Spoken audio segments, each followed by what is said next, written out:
Hi everyone, this is a follow-up to my last art and design video that I posted back in August about using photos in seamless repeats and which Creative Cloud app is best for the finished product if you're printing it. So I recently decided that it would probably be best to finalize them in Photoshop for all the tweaking that you need to do on high magnification when you're getting ready to publish your finished art.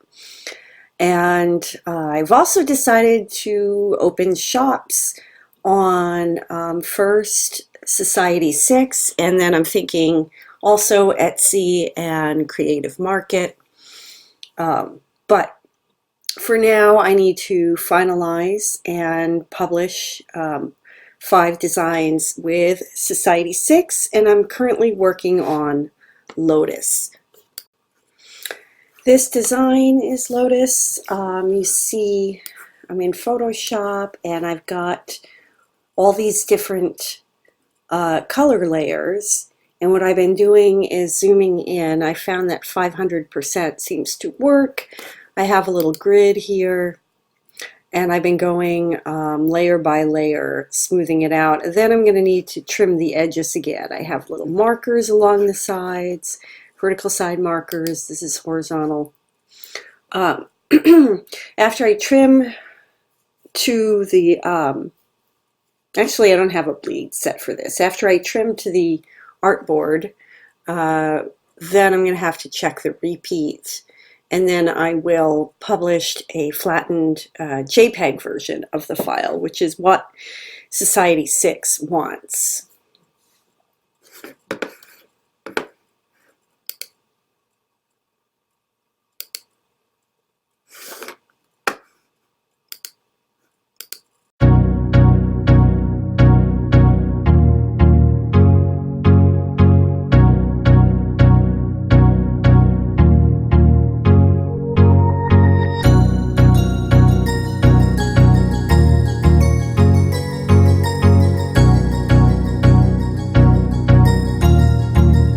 That's good.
Okay, I'm just about ready to start working this session. I've gotten all the way in my smoothing out process down to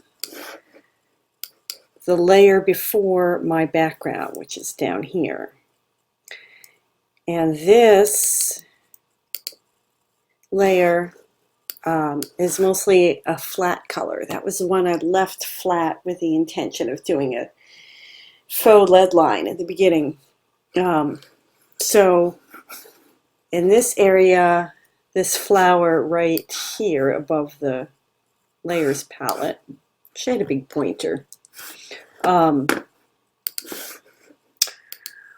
took those out and put them in another layer because I was thinking about lightening them. And what I did was I layered the blue file,